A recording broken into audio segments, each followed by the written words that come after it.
Hi everyone, welcome back to YouTube channel. ಪ್ರತಿಯೊಬ್ಬ ವಿದ್ಯಾರ್ಥಿಗಳಿಗೆ ನಮ್ಮ ಒಂದು ಯೂಟ್ಯೂಬ್ ಚಾನಲ್ಗೆ ಸುಸ್ವಾಗತ. ಯಾವೆಲ್ಲ ಹೊಸ ವಿದ್ಯಾರ್ಥಿಗಳು ನೋಡ್ತಾ ಇದ್ದೀರಾ, ಮಿಸ್ ಮಾಡದೆ ಸಬ್ಸ್ಕ್ರೈಬ್ ಮಾಡ್ಕೊಳ್ಳೋದನ್ನ ಮರಿಬೇಡಿ. ಯಾಕೆಂದರೆ ಇದಂತೂ ಬಹಳಷ್ಟು ಮುಖ್ಯವಾಗಿರುವಂಥ ಮಾಹಿತಿಗಳು, ಅಪ್ಡೇಟ್ಗಳು ಆಗ್ತಾ ಇರುತ್ತೆ. ಮುಂದೆ ಸರಿಯಾದ ಮಾಹಿತಿಯನ್ನು ತಿಳಿದುಕೊಂಡು ಸರಿಯಾದ ಅಪ್ಲಿಕೇಶನ್ಗಳು ಹಾಕ್ತೀರಾ, ಉತ್ತಮವಾದಂಥ ಸ್ಕಾಲರ್ಶಿಪ್ ಕೂಡ ಪಡೆದುಕೊಳ್ಳಲಿ ಅರ್ಹರಾಗ್ತೀರಾ. ಅದೇ ರೀತಿ ಯಾರು ನಮ್ಮ ಚಾನಲಲ್ಲಿ ಎಲ್ಲ ಇನ್ಫಾರ್ಮೇಷನ್ನು ಸರಿಯಾಗಿ ತಿಳಿದುಕೊಂಡು SSP ಸ್ಕಾಲರ್ಶಿಪ್ಪನ್ನು ಅಪ್ಲಿಕೇಶನ್ ಹಾಕಿದ್ದೀರಾ, ಆ SSP ಸ್ಕಾಲರ್ಶಿಪ್ ಹಾಕಿದವರಿಗೆ ಈ ಒಂದು ವಿದ್ಯಾಶ್ರೀ ಸ್ಕಾಲರ್ಶಿಪ್ ಅಮೌಂಟ್ ಈಗ ನಿಮಗೆ ಜಮಾ ಆಗಿದೆ. ಆಮೇಲೆ ರೈತರ ಮಕ್ಕಳ ಸ್ಕಾಲರ್ಶಿಪ್ ಕೂಡ ಜಮಾ ಆಗಿದೆ. ಆಮೇಲೆ ಊಟ ಮತ್ತು ವಸತಿ ಯೋಜನೆಯ ಸ್ಕಾಲರ್ಶಿಪ್ ಕೂಡ ಜಮಾ ಆಗಿದೆ. ಹಾಗಾದರೆ ಇನ್ನೂವರೆಗೂ ನಮ್ಮ ಅಮೌಂಟಿಗೆ ಬಂದಿಲ್ಲ, ಅದನ್ನು ನಾವು ಜಮಾ ಆಗಿದೆ ಅನ್ನೋ ಬಗ್ಗೆ ಯಾವ ರೀತಿ ಚೆಕ್ ಮಾಡ್ಕೋಬೇಕು ಅನ್ನೋ ಬಗ್ಗೆ ಈ ಒಂದು ವಿಡಿಯೋದಲ್ಲಿ ಸ್ಪಷ್ಟವಾದ ಮಾಹಿತಿಯನ್ನು ತಿಳಿದುಕೊಳ್ತಾ ಹೋಗೋಣ.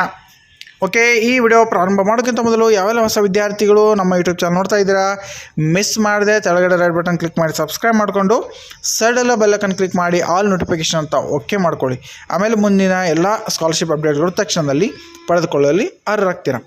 ಓಕೆ, ಹಾಗಾದರೆ ಈಗ ಒಂದು ನಿಮಗೆ ಲೈವ್ ಪ್ರೂಫ್ ಆಗಿ ತೋರಿಸ್ತೀನಿ ಯಾವ ರೀತಿ ನೀವು ಇದು ನಾನು ವಿಡಿಯೋ ಮಾಡ್ತಾ ಇರೋದು ಮೊಬೈಲಲ್ಲೇ. ನೀವು ಮೊಬೈಲಲ್ಲೇ ಯಾವ ರೀತಿ ಓಪನ್ ಮಾಡ್ಕೋಬೇಕು ಅನ್ನೋ ಬಗ್ಗೆ ತೋರಿಸ್ತಾ ಇದ್ದೀನಿ. ನೀವು ಮೊಬೈಲಲ್ಲೇ ಚೆಕ್ ಮಾಡ್ಕೋಬೋದು. ಚೆಕ್ ಮಾಡಲು ಯಾವುದೇ ರೀತಿಯ ತೊಂದರೆ ಇಲ್ಲ. ಆದರೆ ಅಪ್ಲಿಕೇಶನ್ ಸಲ್ಲಿಸಬಾರ್ದು. ಓಕೆ, ಅಪ್ಲಿಕೇಶನ್ ಸಲ್ಲಿಸುವಾಗ ಏನಾದರೂ ಮಿಸ್ಟೇಕ್ ಮಾಡಿದ್ರೆ ಎಡಿಟ್ ಮಾಡಲು ಕೊಡೋದಿಲ್ಲ. ಆದ ಕಾರಣ ಇದು ನಿಮಗೆ ಸ್ಕಾಲರ್ಶಿಪ್ ಸ್ಟೇಟಸ್ ಚೆಕ್ ಮಾಡ್ಕೋಬೋದು. ಈ ಒಂದು SSP ಲಿಂಕ್ ನಿಮಗೆ ತೆಳಗಡೆ ಡಿಸ್ಕ್ರಿಪ್ಷನಲ್ಲೂ ಕೂಡ ಕೊಟ್ಟಿದ್ದೀನಿ. ಆ ಲಿಂಕನ್ನು ಕ್ಲಿಕ್ ಮಾಡಿ ಡೈರೆಕ್ಟಾಗಿ ಈ ಒಂದು ಇಂಟರ್ಫೇಸಿಗೆ ಬರ್ತೀರಾ, ಈ ಒಂದು ವೆಬ್ಸೈಟಿಗೆ ಬರ್ತೀರಾ. ಡೈರೆಕ್ಟಾಗಿ ರಾಜ್ಯ ವಿದ್ಯಾರ್ಥಿ ವೇತನ ತಂತ್ರಾಂಶ ಅಂತೇಳಿ ಈ ಒಂದು ವೆಬ್ಸೈಟಿಗೆ ಬರ್ತೀರಾ. ಆದ ತಕ್ಷಣ ಇದರಲ್ಲಿ ನಿಮಗೆ ಖಾತೆ ಸೃಜಿಸಲು ಯಾರು ಇನ್ನೂವರೆಗೂ SSP ಅಪ್ಲಿಕೇಶನ್ ಹಾಕಿಲ್ಲ ಅವರಿಗೆ ಖಾತೆ ಸೃಜನೆ ಮಾಡೋದಿರುತ್ತೆ. ಅವರಿಗೆಲ್ಲ ಈಗ ನಿಮಗೆ ಯಾವೆಲ್ಲ SSP ವಿದ್ಯಾರ್ಥಿಗಳು ಬಹಳಷ್ಟು ವಿದ್ಯಾರ್ಥಿಗಳು ಈ ಕರ್ನಾಟಕ ರಾಜ್ಯದಿಂದ ಪ್ರತಿಯೊಬ್ಬ ವಿದ್ಯಾರ್ಥಿಗಳು SSPಯನ್ನು ಹಾಕಿಕೊಂಡಿರ್ತೀರ. ಹಾಗಾದರೆ ಈಗ ಅದರ ಸ್ಟೇಟಸ್ ಯಾವ ರೀತಿ ಚೆಕ್ ಮಾಡ್ಕೋಬೇಕು ಅನ್ನೋ ಬಗ್ಗೆ ಬಹಳಷ್ಟು ಡೌಟ್ ಇರುತ್ತೆ. ಆ ಒಂದು ಡೌಟನ್ನೀಗ ಕ್ಲಿಯರ್ ಮಾಡೋಣ. ಕೊನೆಯದಾಗಿ ನಿಮ್ಮ SSP ಲಾಗಿನನ್ನು ಮಾಡ್ಕೋಬೇಕಾಗುತ್ತೆ. SSP ಲಾಗಿನ್ ಮಾಡಿಕೊಳ್ಳಲು ಈ ಕಡೆ SSP ವಿದ್ಯಾರ್ಥಿ ಖಾತೆಗೆ ಲಾಗಿನ್ ಮಾಡಲು ಇಲ್ಲಿ ಕ್ಲಿಕ್ ಮಾಡಿ ಅಂತ ಇದೆ. ಇದನ್ನು ಕ್ಲಿಕ್ ಮಾಡಬೇಕಾಗುತ್ತೆ. ಇದರ ಲಿಂಕ್ ನಿಮಗೆ ತೆಳಗಡೆ ಡಿಸ್ಕ್ರಿಪ್ಷನಲ್ಲಿ ಕೊಟ್ಟಿದ್ದೀನಿ. ಅದು ನೀವು ಡೈರೆಕ್ಟಾಗಿ ಕ್ಲಿಕ್ ಮಾಡಿ ನೀವು ಜಾಯಿನ್ ಕೂಡ ಆಗ್ಬೋದು. ಹಾಗಾದರೆ ಈಗ ಒಂದು ವಿದ್ಯಾರ್ಥಿಯ ಒಂದು ಸ್ಟೇಟಸ್ ಚೆಕ್ ಮಾಡಿ ನೋಡೋಣ. ಓಕೆ, ಈಗ ಒಂದು SSP ID ಅನ್ನು ನಾನು ಎಂಟರ್ ಮಾಡ್ತಾ ಇದ್ದೀನಿ. ನಿಮ್ಮ SSP ID ಅನ್ನು ನೀವು ಎಂಟರ್ ಮಾಡಿಕೊಂಡು ನಿಮ್ಮ ಮೊಬೈಲ್ಗಳಲ್ಲಿ ಚೆಕ್ ಆಮೇಲೆ ಮಾಡ್ಕೊಳ್ಳಿ. ಇದೇ ರೀತಿ ನಿಮ್ಗೆ ಏನಾದ್ರು ಡೌಟ್ ಇದ್ದರೆ ಇನ್ನೊಂದು ಸಲ ವಿಡಿಯೋ ನೋಡಿ, ಪಾಸ್ ಮಾಡಿ ವಿಡಿಯೋ ನೋಡಿ ಇನ್ನೊಂದು ಸಲ ಚೆಕ್ ಕೂಡ ಮಾಡ್ಕೋಬೋದು. 2020 ಈಗ ಒಂದು ವಿದ್ಯಾರ್ಥಿಯ SSP ID ಅನ್ನು ಎಂಟರ್ ಮಾಡ್ತಾ ಇದ್ದೀನಿ. ಆಮೇಲೆ ಪಾಸ್ವರ್ಡ್ ನಾವು ಯಾವ್ದು ಪಾಸ್ವರ್ಡ್ ಇರ್ತೀವಿ ಆ ಪಾಸ್ವರ್ಡನ್ನು ಇಲ್ಲಿ ಎಂಟರ್ ಮಾಡಬೇಕಾಗುತ್ತೆ. ಸರಿಯಾಗಿ ಪಾಸ್ವರ್ಡನ್ನು ಎಂಟರ್ ಮಾಡಿದ ತಕ್ಷಣ ಇಲ್ಲಿ ಕ್ಯಾಪ್ಚಾ ಕೋಡ್ ಇರುತ್ತೆ. ಕ್ಯಾಪ್ಚಾ ಕೋಡ್ ಯಾವ ರೀತಿ ಇದೆ ಅದೇ ರೀತಿ ಕ್ಯಾಪ್ಚಾ ಕೋಡ್ ಕೂಡ ಎಂಟರ್ ಮಾಡಬೇಕು. ಇಲ್ಲಿ ಸ್ಮಾಲ್ ಇದೆ ಸ್ಮಾಲ್, ಆ್ಯಂಡ್ ಕ್ಯಾಪಿಟಲ್ ಇದ್ದರೆ ಕ್ಯಾಪಿಟಲ್ ಮಾಡಬೇಕಾಗುತ್ತೆ. ಆಮೇಲೆ ಈ ರೀತಿ ಎಂಟರ್ ಮಾಡಿದ ತಕ್ಷಣ ವಿದ್ಯಾರ್ಥಿಯ ಲಾಗಿನ್ ಅಂತ ಕ್ಲಿಕ್ ಮಾಡಬೇಕು. ವಿದ್ಯಾರ್ಥಿಯ ಲಾಗಿನ್ ಅಂತ ಕ್ಲಿಕ್ ಮಾಡಿದ ತಕ್ಷಣ ಈ ರೀತಿ ಒಂದು ಇಂಟರ್ಫೇಸ್ ಓಪನ್ ಆಗುತ್ತೆ. Apply for the post matrix, add parents detail ಎಲ್ಲ ಅಪ್ಲಿಕೇಶನ್ ನೀವು ಹಾಕಿರ್ತೀರ. ಈಗ ನಮಗೆ ಬೇಕಾಗಿರೋದು ಅಪ್ಲಿಕೇಶನ್ ನಮಗೆ ನೋಡಿ ಇಯರ್ ವೈಸ್ ಸ್ಟೂಡೆಂಟ್ಸ್ ಸ್ಟೇಟಸ್ ಅಂತ ಇದೆ. ಇಲ್ಲಿ ನೋಡಿ ತೆಳಗಡೆ ಇಯರ್ ವೈಸ್ ಸ್ಟೂಡೆಂಟ್ಸ್ ಸ್ಟೇಟಸ್ ಅಂತ ಇದೆ. Apply for the add parents detail, print acknowledgement and apply freeship card and year wise student status ಅಂತ ಇದೆ. ಇದನ್ನು ನೀವು ಕ್ಲಿಕ್ ಮಾಡಬೇಕಾಗತ್ತೆ. ಇದನ್ನು ನೀವು ಕ್ಲಿಕ್ ಮಾಡಿದ ತಕ್ಷಣ ತೆಳಗಡೆ ಈ ರೀತಿ ಅಕಾಡೆಮಿಕ್ ಇಯರ್ ಅಂತ ಇರುತ್ತೆ. ಆಮೇಲೆ ಸ್ಕಾಲರ್ಶಿಪ್ ಸ್ಟೇಟಸ್ ಚೆಕ್ ಮಾಡ್ಕೊಳ್ಳಿ ಅಂತ ಇರುತ್ತೆ. ನೀವು ಲಾಗಿನ್ ಮಾಡಿ ಚೆಕ್ ಮಾಡ್ಕೋಬೇಕು. ಇದು ಯಾವ ರೀತಿ ಹೊರಗಿನ ವೆಬ್ಸೈಟಲ್ಲಿ ಬರೋದಿಲ್ಲ.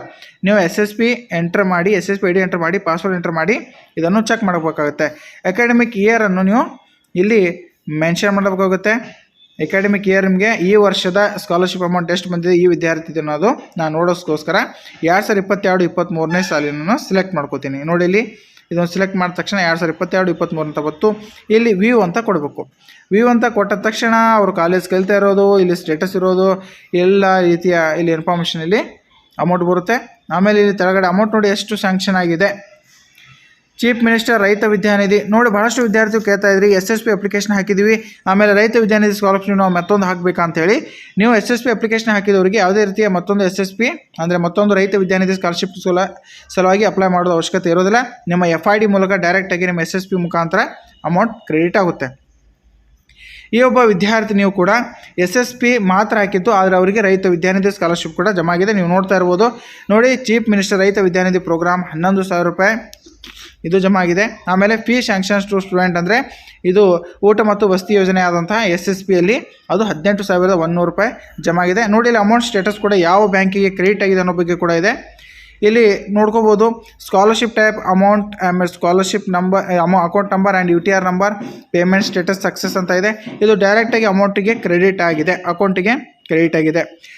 ಚೀಫ್ ಮಿನಿಸ್ಟರ್ ರೈತ ವಿದ್ಯಾನಿಧಿ 11,000 ರೂಪಾಯಿ. ಇದು ಯಾವ ಅಕೌಂಟ್ ನಂಬರ್ ನಿಮಗೆ ಮೆನ್ಷನ್ ಇರುತ್ತೆ, ಆಧಾರ್ ಕಾರ್ಡ್ಗೆ ಯಾವ್ದು ಲಿಂಕ್ ಇರುತ್ತೆ ಅದಕ್ಕೆ ಡೈರೆಕ್ಟಾಗಿ ಜಮಾ ಆಗುತ್ತೆ, ಅಂದರೆ ವಿದ್ಯಾರ್ಥಿಯ ಅಕೌಂಟ್ ಖಾತೆಗೆ ಜಮಾ ಆಗುತ್ತೆ. ಸ್ಟೂಡೆಂಟ್ಸ್ ಫೀ ಎಷ್ಟಿದೆ? 18,100 ರೂಪಾಯಿ ಇದೆ. ಇವರು ಕೂಡ ಸ್ಟೂಡೆಂಟ್ಸ್ ಫೀ ಕೂಡ ಕರೆಕ್ಟಾಗಿ ಅದೇ ಅಕೌಂಟಿಗೆ ಜಮಾ ಆಗಿರುತ್ತೆ. ಈ ರೀತಿ ಬೇರೆ ಬೇರೆ ರೀತಿಯ ಸ್ಕಾಲರ್ಶಿಪ್ ಅಮೌಂಟ್ ನಿಮಗೆ ಜಮಾ ಆಗಿರುತ್ತೆ. ಒಂದು ವೇಳೆ ರೈತರ ಮಕ್ಕಳು ಇರದಿದ್ದರೆ ಸ್ಟೂಡೆಂಟ್ ಫೀ ಮಾತ್ರ ಜಮಾ ಆಗುತ್ತೆ. ಈ ರೀತಿ ನಿಮಗೆ ಮತ್ತೊಂದು ಏನಾದರೂ ಡೌಟ್ಸ್ ಇದ್ದರೆ ಕಮೆಂಟ್ಸ್ ಮಾಡಿ, ನಾನು ಅದಕ್ಕೆ ಆನ್ಸರ್ ಮಾಡ್ತೀನಿ. ಮಿಸ್ ಮಾಡದೆ ಹೊಸದಾಗಿ ವಿದ್ಯಾರ್ಥಿಗಳು ಮಿಸ್ ಮಾಡದೆ ಸಬ್ಸ್ಕ್ರೈಬ್ ಮಾಡ್ಕೊಳ್ಳೋದನ್ನು ಮರಿಬೇಡಿ. ಇನ್ನಿತರ ಮುಖ್ಯವಾದಂಥ ಅಪ್ಡೇಟ್ಗಳು ನಿಮ್ಮ ಮುಂದಿನ ದಿನಗಳಲ್ಲಿ ಕೊಡಲಿದ್ದೇನೆ. ಧನ್ಯವಾದಗಳು.